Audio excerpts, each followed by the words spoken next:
인생, 우리는 흔히 왜 사느냐고 인생의 의미를 묻습니다. 그러나 삶에는 특별한 의미가 없습니다. 인생은 의미를 가지고 사는 게 아니라 그냥 사는 거예요. 삶에 너무 많은 의미를 부여하지 마세요. 그러면 또 하나의 굴레만 늘어나게 됩니다. 우리 인생은 길가에 피어있는 한 폭의 풀꽃과 같습니다.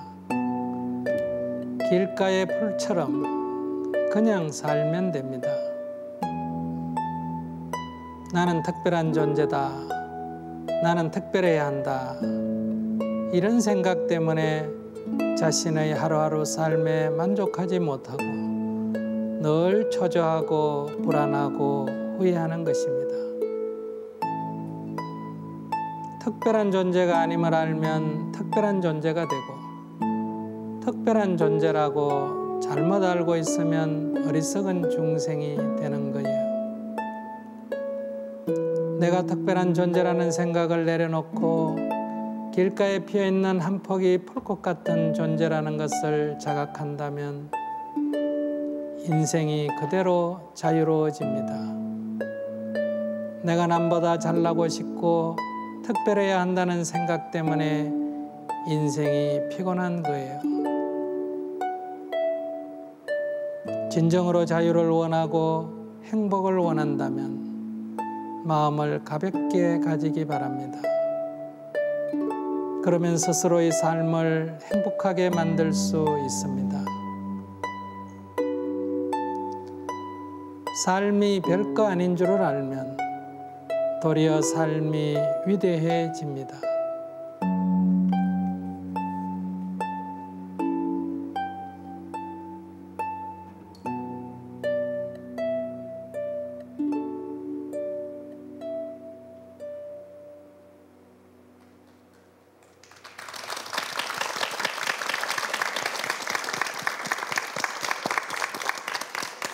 네, 이 삶 속에서 길을 잃었을 때, 또 고통과 화해하고 싶을 때 이렇게 이야기를 나눌 수 있는 참 스승이 있다는 거 우리에게 좀 큰 행운인 것 같습니다.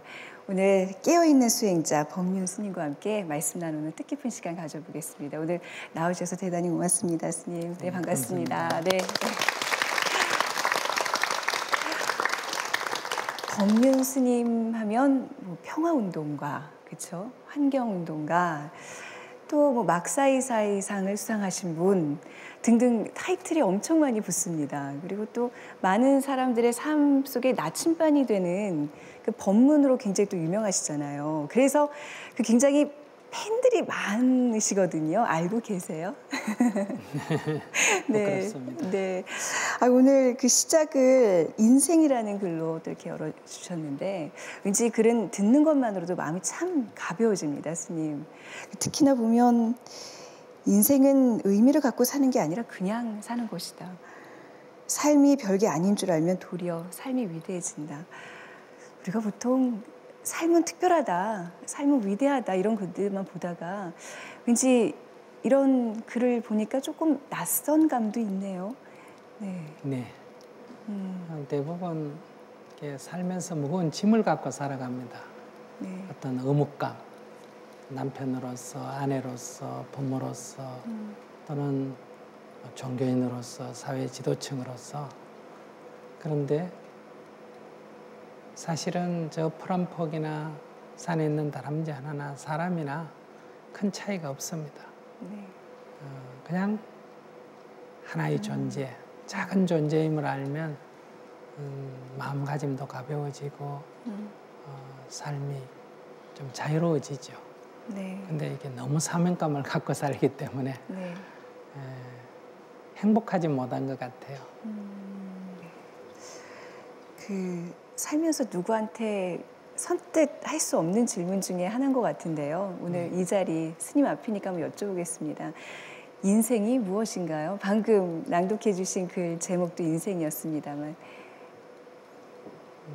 옛날 시에 이런 거 있잖아요. 예. 인생이 뭐냐고 물으니까 네. 저 지나가는 구름을 가리키더라. 인생이 뭐냐 이게 중요한 게 아니고 예. 우리는 살고 있습니다. 왜 사느냐는 삶의 의미를 갖고 사는 게 아니고 의미 이전에 이미 실존하고 있다. 이렇게 살고 있다. 사는데 괴롭게 사는 사람도 있고 즐겁게 사는 사람도 있고 불행하게 사는 사람도 있고 행복하게 사는 사람도 있거든요. 그럼 어떻게 살래? 행복하게 살래? 불행하게 살래? 행복하게 살고 싶습니다. 그러면 어떻게 하면 행복해지는가? 그러니까 어떻게 사는가? 어떻게 해야 행복해지는가라는 질문은 맞지만은 네. 왜 사는가라는 질문은 맞지가 않습니다. 왜냐하면 의미 이전에 우리의 존재가 있기 때문에. 네. 그럼 스님 어떻게 하면 행복해질 수 있는지 조금 구체적으로 말씀을 해주실 수 있을까요? 네. 내가 어떤 사람을 보고 좋아하면 내 마음이 기분이 좋습니다. 근데 누군가를 미워하고 싫어하면 내 마음이 무거워집니다. 그렇기 때문에 내가 누군가를 좋아할 때, 사랑할 때 내가 행복해진다는 거예요. 그러니까 누군가를 이해하지 못하면 가슴이 답답해지고 누군가를 이해하면 가슴이 후련해집니다. 그래서 나를 위해서 남을 이해하라는 거거든요. 내가 남에게 베풀면 내가 주인이 됩니다. 내가 누군가에게 도움을 받으면 내가 속박을 받습니다. 그렇기 때문에 진정으로 내가 행복해지는 길은 타인을 이해하고 타인을 사랑하고 타인을 보살필 때 내가 행복해진다. 이것이 우리가 삶의 지혜라고 할 수 있죠. 그런데 우리는 이걸 지금 거꾸로 하고 있기 때문에 행복하고 싶은데 늘 결과는 불행해지는 거예요. 네, 지금 뭐 타인을 이해하고 사랑하고 다 마음에 와 닿습니다. 근데 이런 말씀 드려도 될지 모르겠는데요. 참 쉬운 말이잖아요. 네. 예, 실천하는 게 어려워서 그렇지. 네. 아마 보시는 분들 중에서는 나도 저렇게는 얘기할 수 있는데 실천이 안 될 뿐이지.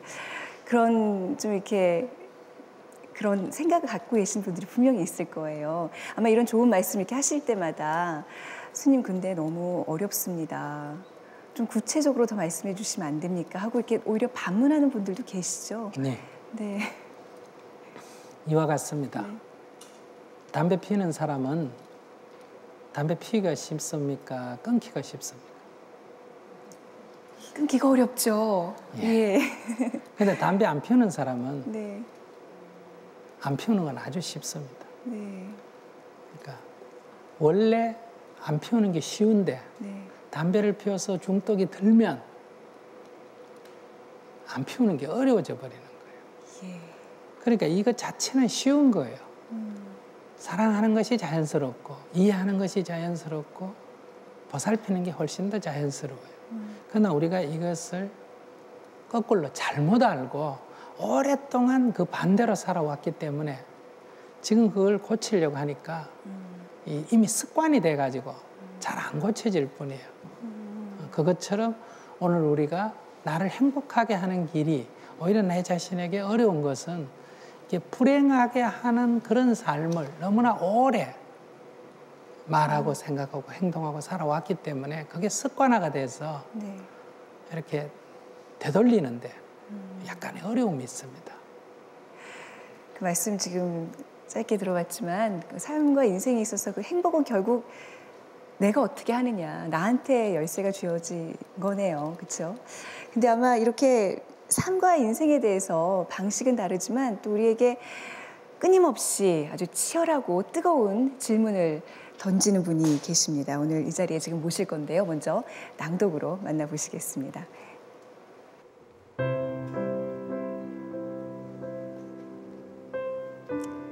단풍.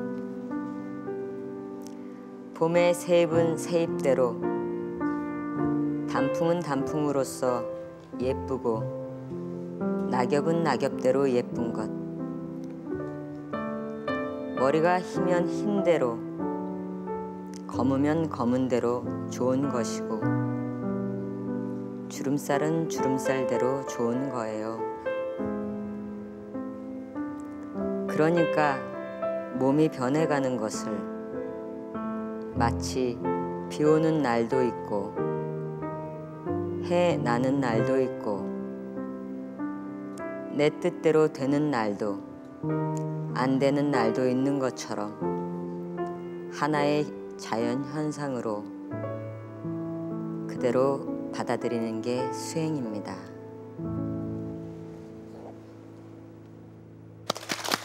네. 자, 노희경 작가를 자리에 모시겠습니다. 어서 오세요. 네, 반갑습니다. 네. 안녕하세요. 법륜스님과 이렇게 자주 만나세요? 아니면 오늘 오랜만에 만나시는 건가요? 얼굴 뵙는 건 오랜만인데 스님이 이번에 신간 그 행복한 출근길이 나왔어요. 예. 그래서 문득문득 그냥 들여다 보니까 그 책을 예. 오랜만에 뵙는 것 같지 않아요? 네. 표정이 굉장히 그 반가운 표정을 지금 하고 계셔서 여쭤본 거였어요. 스님이 너무 좋아하시는 거예요. 네. 아니, 항상 그 배우들 뒤에서 그 시청자들과 이렇게 말을 걸어 오셨는데 오늘 직접 이렇게 낭독으로 이렇게 찾아뵈니까 어떠세요, 기분이? 어색해요. 그러세요? 단풍이라는 글을 소개해 주셨는데, 예, 어떤 의미가 있는 글인지. 이건 그러니까 아마 제 생각에는 그 늙어가는 것들을 이렇게 서러워하고 우리가 조금 변해가는 거, 모습도 변해가는 걸 좀 서러워할 때 네. 그것이 자연 현상임을 이렇게 알려주시는 것 같아요. 저는 이거 읽으면서 이 대목이 되게 좋았어요. 단풍은 단풍으로서 예쁘고 네. 낙엽은 낙엽대로 예쁜 것. 이 말이 사람도 그런 것 같아요. 이렇게 제가 이렇게 싫어하는 사람도 있고 좋아하는 사람도 있는데 그 사람들이 어울려서 그냥 다 그게 사는 세상인 거지. 뭐 좋아하는 사람만 다 했으면 뭐 좋겠나 이 말로 들려서 참 좋네요. 네. 그 노희경 작가께서 이제 오늘 법륜스님이 나오신다고 그러니까 보통 이제 저희가 이렇게 섭외를 해야 되잖아요. 근데 먼저 나오시겠다고, 전 꼭 법륜스님과 함께 말씀을 나누시겠다고 이렇게 연락을 주셨어요. 법륜스님이 노희경 작가에게 있어서 어떤 존재이신 거죠? 든든한 백그라운드 네. 생각이 들어요. 그러니까 이렇게 답답하고 예. 내가 이렇게 가장 힘들 때는 그런 것 같아요. 어떤 문제가 있을 때 힘든 것보다는 그 문제를 풀 방법이 없다, 지혜가 없다, 이게 이제 막다른 길이다, 이럴 때 전 되게 힘든 것 같아요. 네. 그럴 때 옛날에는 없다고 좀 괴로워한 시간이 길었다면 지금은 한번 여쭤볼까?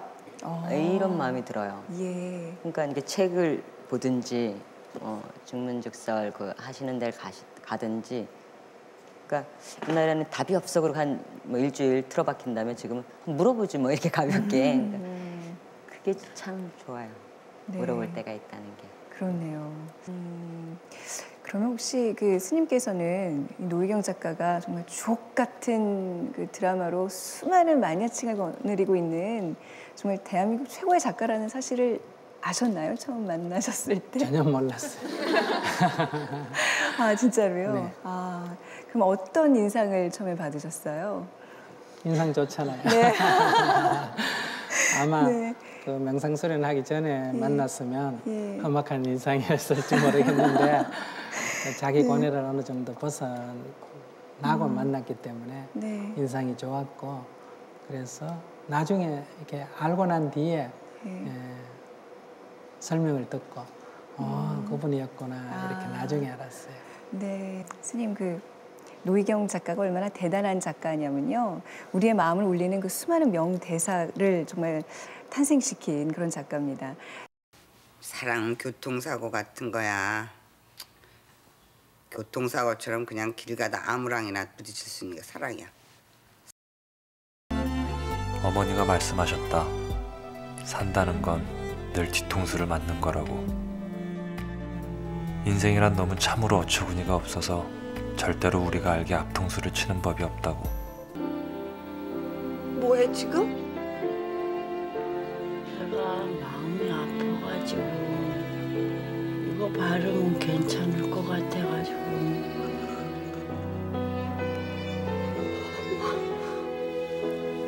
왜 이러니?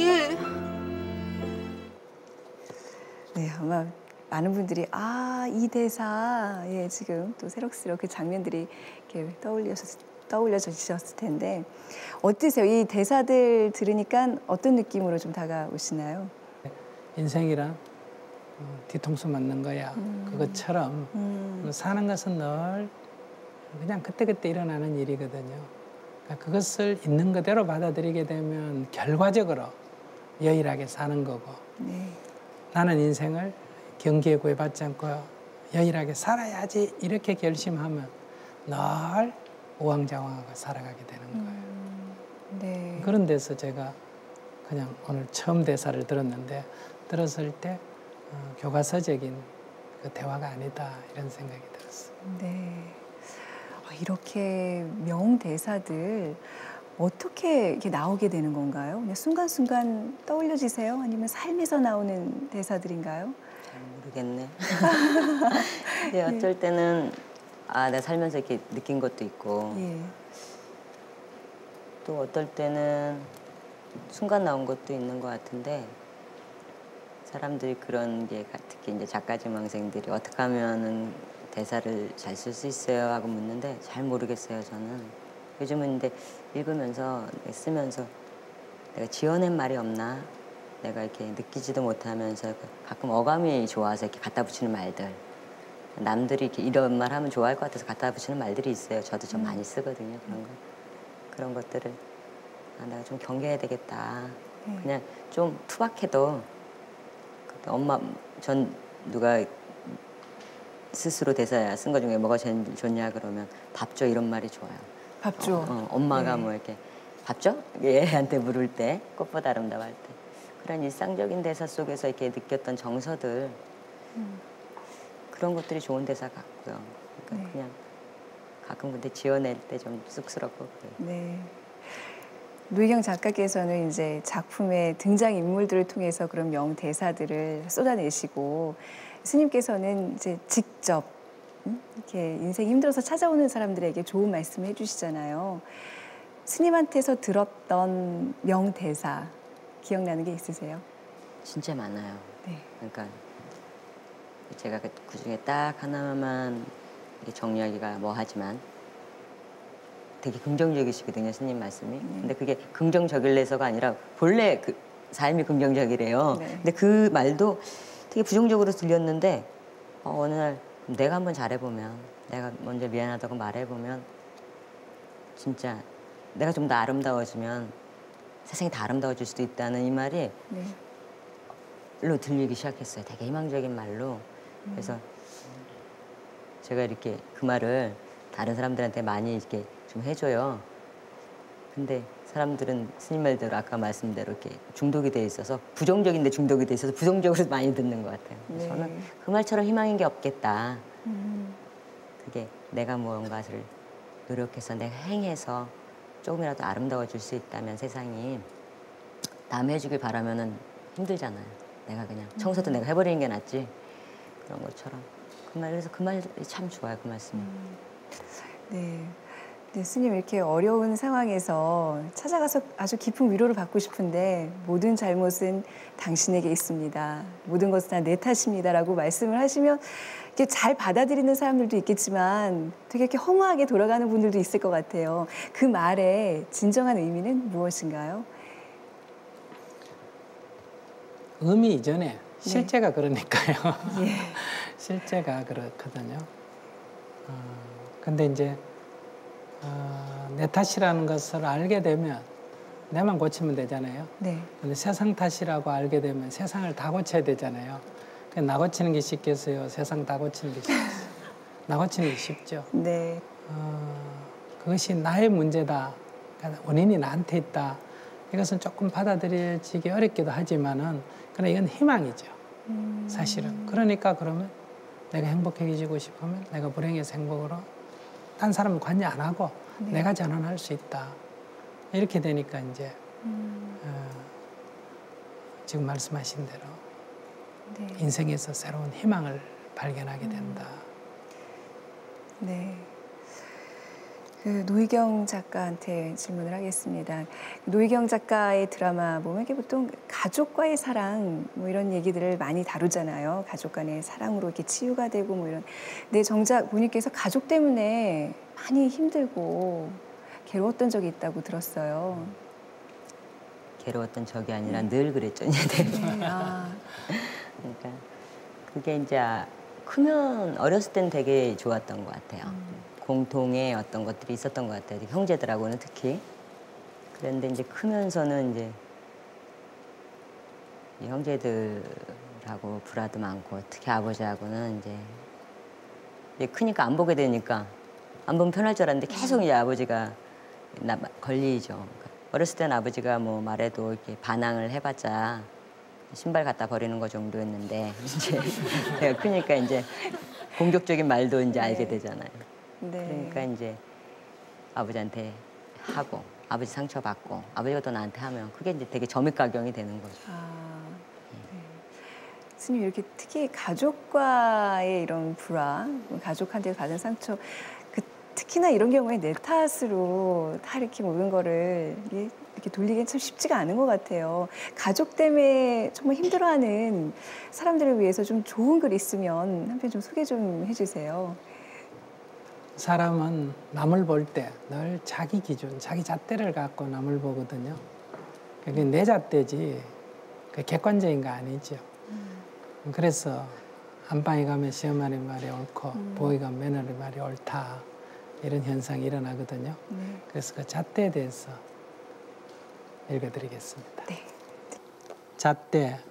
부모는 부모의 잣대가 있고 자식은 자식의 잣대가 있고 아내는 아내의 잣대가 있고 남편은 남편의 잣대가 있습니다. 자기 잣대로 세상을 봐서는 안 됩니다.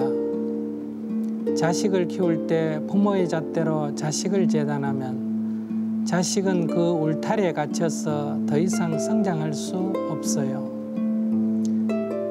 성인이 되거나 훌륭한 사람은 부모의 잣대에서 벗어나서 그 길을 간 것이지 부모의 잣대 안에 있으면서 그 길로 간 사람은 없습니다. 아내의 잣대 안에 남편을 가두어 놓으면 남편은 훌륭한 사람이 되기 어렵습니다. 마누라 비위만 맞추고 살아서 어떻게 세상에 이익을 주겠어요? 여러분들이 그 잣대를 내려놓아야 합니다. 가족에 대한 사랑을 지키기 위해서는 잣대를 놓아야 된다. 조금 더 이렇게 부연 설명을 해주시면 안 될까요? 길 가는 저 멀리 있는 남하고는 갈등이 안 생기잖아요. 왜? 그 사람에게는 잣대를 안 갖다 대거든요. 그런 데서 우리는 가까이 있는 사람하고 갈등이 더 심하죠. 그렇죠. 예. 그러나 이것이 내 잣대를 기준으로 사물을 보기 때문에 생긴 갈등이다 하면 그 잣대를 내려놓기만 하면 금방 좋아진단 말이에요. 네. 내 잘못이다가 아니라 그 잘못이라는 것은 내 행위가 잘못되는 게 아니라 내 잣대를 지나치게 기준 삼는 게 문제다는 뜻이죠. 네, 그렇군요. 진짜 말씀하신 것처럼 흔히들 부부간에 이렇게 막 싸움 다툼이 잦을 때 전생의 원수였기 때문에 다시 현생에서 만났다는 걸로 정말 운명으로 받아들이는 사람들이 있는데 그게 아니라 내 스스로 그 잣대만 놓으면 충분히 풀릴 수 있는 문제라는 말씀이시군요. 네, 노희경 작가 같은 경우에 아버지와의 갈등이 그 고민이 있었을 때 근데 어떻게 그냥 단지 노력으로 그게 화해가 되셨어요? 제가 아까 이제 아버지가 어떤 점이 싫었냐 이렇게 얘기했잖아요. 그때 돈 안 벌어오는 거 싫고 그러다가 문득 그런 생각도 드는 거예요. 아버지가 돈 벌어다 주면 좋으냐? 아버지를 네가 좋아하고 싫어하는 기준이 돈이었냐? 돈이었더라고요. 저도 상당 부분이 많았어요. 그게. 그러니까 내가 아버지를 이렇게밖에 생각 안 하는데 누가 나를 우리 식구들이 나를 돈 벌어다 줘서 좋은 사람 내가 얼마나 쓸쓸할까. 근데 아버지가 정말 노력도 안 했다고 생각했는데 정말 노력도 안 했을까. 내가 어떤 일이 안 됐을 때 난 정말 노력을 안 해서 그게 안 됐나. 아버지도 그러지 않았을까. 그런 생각이 이제 되게 많이 이렇게 들기 시작했어요. 기도하면서. 나중엔 정말 감사한 마음이 많이 들었어요. 참 안 됐다. 딸한테 그 정도 대접밖에 못 받으셨구나. 그럼 결국 그 노희경 씨도 아버지에 대한 그 잣대들이 많았는데 그 잣대들을 버리니까 좀 화해의 어떤 길이 보였단 말씀이시네요. 그렇죠. 그런, 예. 그래서 아버지랑 화해를 한 지금 좀 어떠세요? 편해요. 예, 그러니까 그 지금은 이제 돌아가셨어요. 저하고 한 3년 반 정도 네. 같이 이제 투병을 하시고 그러다가 이제 행복하다고 하시면서 돌아가셨는데 돌아가신 지가 한 지금 2년 좀 더 됐어요. 한 몇 개월 됐는데 그런 자신감이 되게 생겼어요. 아버지하고 좋아지면서 그 누구하고도 어쩌면 풀 수 있을지 몰라. 그러니까 옛날에는 무조건 안 된다고 했던 것들이 이게 대단한 자신감이 드는 거예요. 그러니까 40년 묵은 아버지하고도 풀었는데 네. 뭐 엊그저께 나랑 싸운 사람하고 뭐 그렇게 3년 만난 친구랑 싸운 게 뭐 그렇게 대단한 일인가? 네. 이런 것들이 참 자신감이 생긴 것 같아요. 그래서 지금도 뭐 미워하는 사람이 있는데 뭐 언젠간 풀겠지 이런 마음이 있어요. 네. 이렇게 미움을 풀고 이렇게 화해하는 모습 옆에서 지켜보시는 그 마음은 어떻습니까, 스님? 네, 저도 좋죠. 예. 좋은 일은 지나놓고 보면 잘한 일이고 예. 나쁜 일은 지나놓고 보면 안 좋거든요. 어릴 때 부모가 심부름 시킬 때 그때는 가기 싫죠. 안 가는 게 좋죠. 근데 나이 들어서 또는 부모님이 돌아가신 뒤에 그때를 생각해 보면 그때 하기 싫어도 한 게 훨씬 보람 있단 말이에요. 그래서 우리가 지금 좋다 나쁘다 하고 싶다 하기 싫다 여기에 너무 사로잡혀 있다. 이래 되면 늘 후회되는 인생이 된다.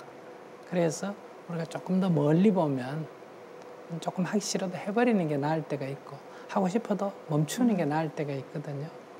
그런 걸 우리가 이름하여 지혜다. 네. 이렇게 말할 수 있죠. 네. 이 말씀 들으면서도 어떤 희미하게나마 어떤 그런 깨달음이 좀 느껴지시죠. 아마 이런 말씀 많이 이렇게 들어오셨기 때문에 더 저희보다는 좀 더 많은 어떤 해안과 그런 가르침을 분명히 이렇게 터득을 하셨을 것 같은데 그래서 그런지 최근에 그 쓰신 책이시죠. 지금 사랑하지 않는 자 모두 유죄. 이 책을 통해서 어떤 그런 깨달음을 좀 담지 않았나 싶어요. 이건 사랑하는 게 좋다는 얘기예요. 네. 아까 스님이 미워하면 내가 아프다고 하는 것처럼 사랑하는 게 좋다고 하는 얘기를 조금 강하게 예. 제목을 붙여서 제가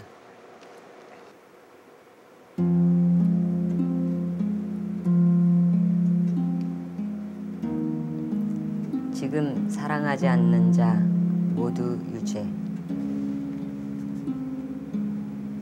나는 한때 나 자신에 대한 지독한 보호 본능에 시달렸다.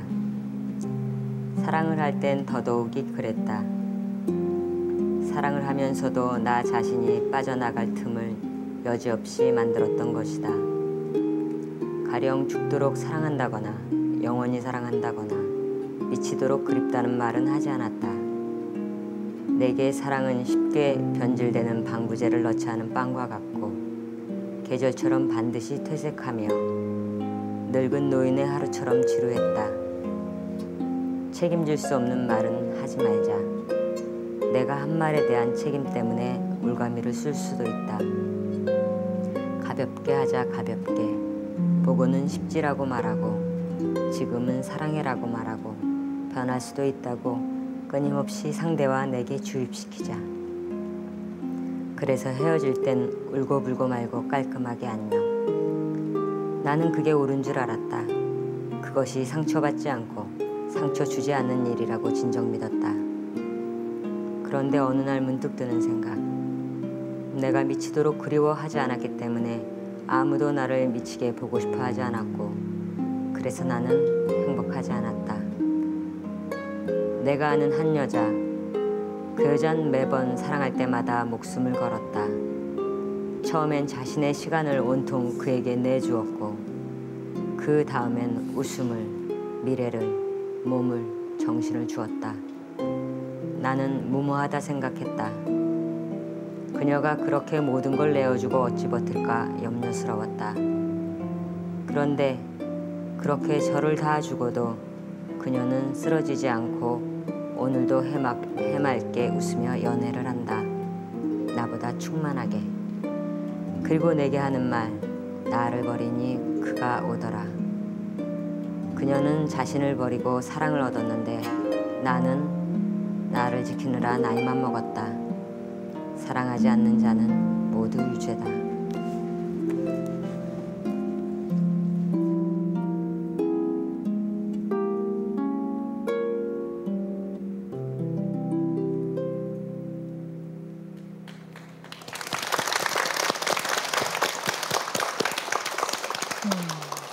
지금 사랑하지 않는 자 모두 유죄. 어떤 의미로 붙이신 제목이에요? 좀 자극적이죠. 네. 매우. 이거는 사실 10년 전쯤에 네. 제가 스님 만나기 훨씬 전에 썼던 글이에요. 썼던 글인데 다시 이렇게 읽으면서 참 곳곳에 참 내가 어리석은 답변들을 한 것들도 보이고 그러네, 지금 다시 읽으니까. 근데 요즘 그런 생각이 들어요. 아까 스님 말씀대로 미워하면 내가 아프다고. 사랑하지 않으면 내 손해인 것 같아요. 내가 나 스스로에게 이미 죄를 주는 것 같아요. 네.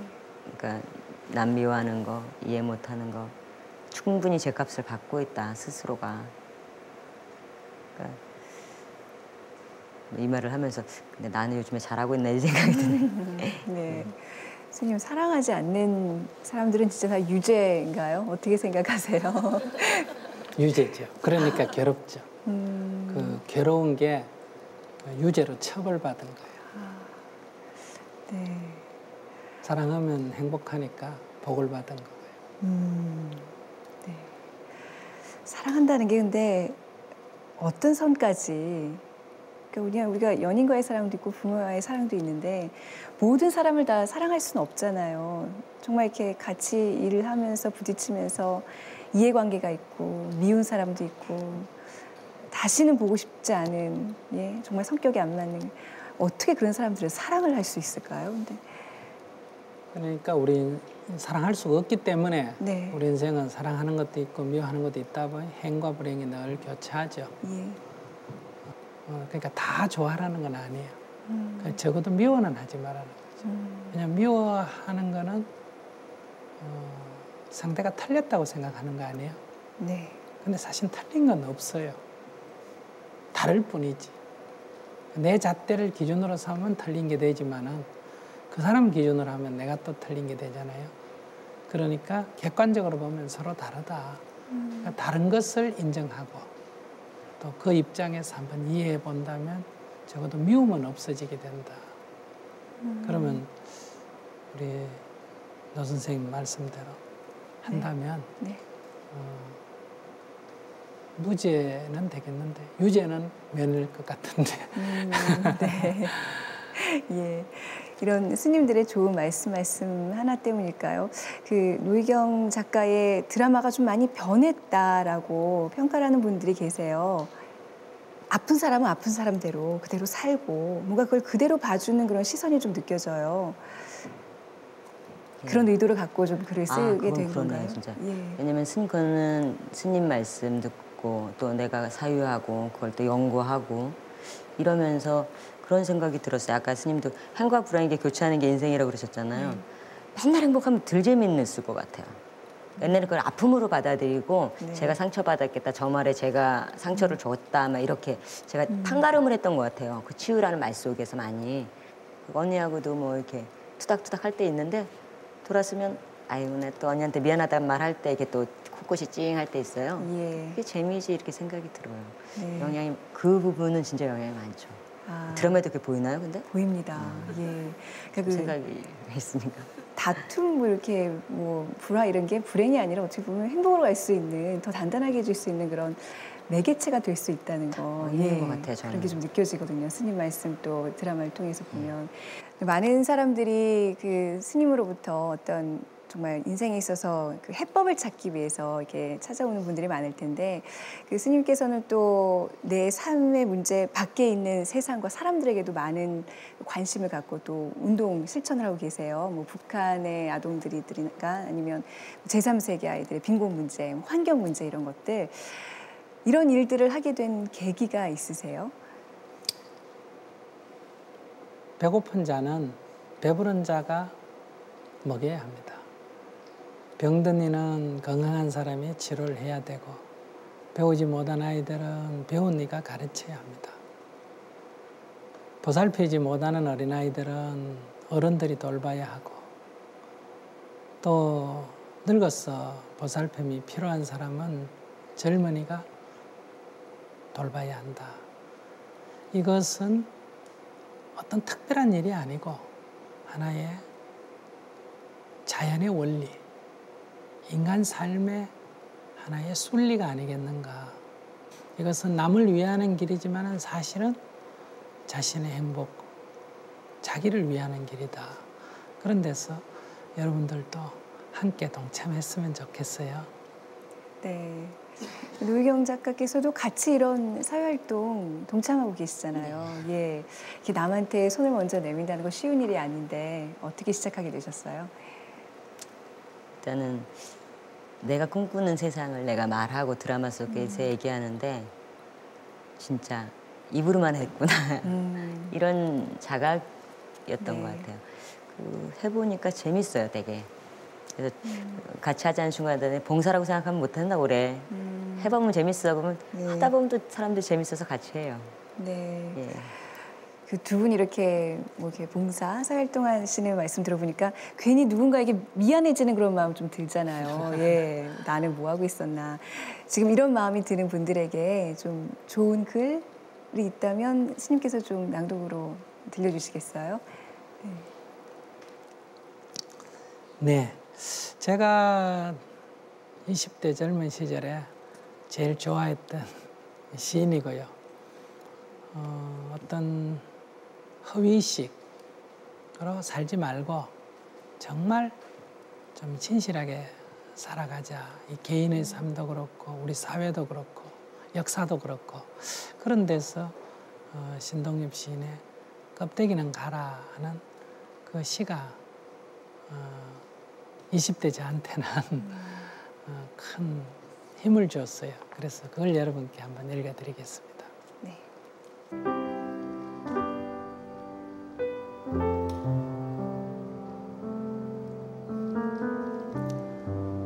껍데기는 가라, 신동엽. 껍데기는 가라, 4월도 알맹이만 남고 껍데기는 가라. 껍데기는 가라, 동학년 곰나루에 그 아우성만 살고 껍데기는 가라. 그리하여 다시 껍데기는 가라. 이곳에선 두 가슴과 그곳까지 내놓은 아사달라 서녀가 중립의 초래정 앞에 서서 부끄럼 빛내며 맞절할지니 껍데기는 가라, 한라에서 백두까지 향그러운 헛가슴만 남고 그 모든 쇠붙이는 가라.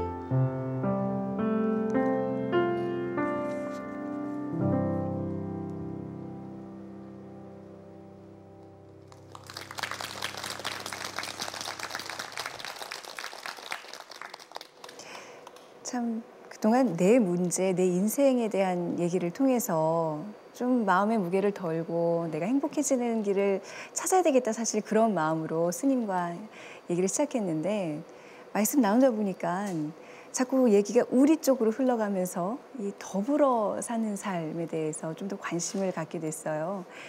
결국 우리가 행복해지는 길, 그 주변 사람들과 잘 살고 또 그 외에 내가 보이지 않는 내 손이 미치지 않는 곳까지 배려하는 길이 아닌가 싶다는 그런 생각이 드는데 제가 제대로 지금 깨우치고 있는 건가요? 네. 행복이 뭘까요? 자식이 잘 때면 행복하잖아요. 남편이 잘 때면 행복하잖아요. 아내가 좋아하면 행복하잖아요. 친구가 좋아하면 행복하잖아요.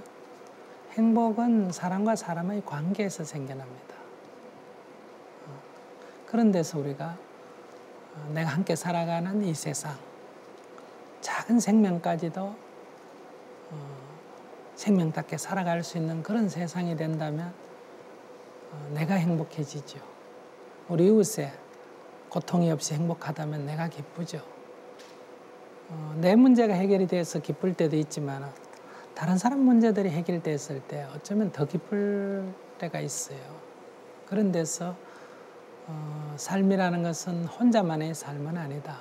행복을 추구하는 사람들은 당연히 우리 사회의 현실, 작은 미물인까지 같이 나오잖아. 환경 문제부터 평화 문제, 그리고 어려운 사람을 돕는 구호 문제, 이런 것들이 다 함께 가는 거지 이게 내 삶과 따로 떨어져 있는 것은 아니다. 그런 생각을 해요. 네. 노희경 작가께서는 아버지 고맙습니다. 그 기도문을 통해서 내 안에서 찾는 그 행복, 그거를 체험하셨다고 말씀하셨는데 요즘은 어떤 기도문으로 또 새로운 그 어떤 인생의 목표를 두고 계시나요? 네, 저는 겸손하게 살겠습니다. 지고 살겠습니다. 이 기도문 요즘엔 가지고 있어요. 아, 그러세요. 그럼 앞으로 그 쓰실 어떤 글들에도 어떤 반영이 좀 될까요? 글보단 내 삶에. 아마 내 삶이 더 즐거워지면 네. 아마 내 글도 더 즐거워질 거고 사람들도 더 즐거워지지 않을까 그렇게 생각합니다. 일단은 나의 삶에. 네. 아, 두 분의 오늘 말씀 이렇게 들어보니까 삶에 대한 어떤 이렇게 뜨거운 화두를 이렇게 서로 이제 던지면서 고민을 하는 아주 의미 있는 시간이었습니다. 굉장히 행복하다는 그런 느낌으로 마음이 따뜻해지는 그런 시간이었는데요. 가시기 전에요. 뭔가 또 저희에게 여운을 남길 수 있는 좋은 글 한 편 소개를 해주셔야죠. 스님께서. 네. 예. 어려운 가운데서도 그 어려움에 빠지지 않고 항상 그 희망을 갖고 살아가는 시인이 있어요.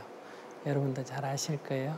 박노해 시인인데 네. 제가 그분의 시 한 편을 읽어드리겠습니다. 네.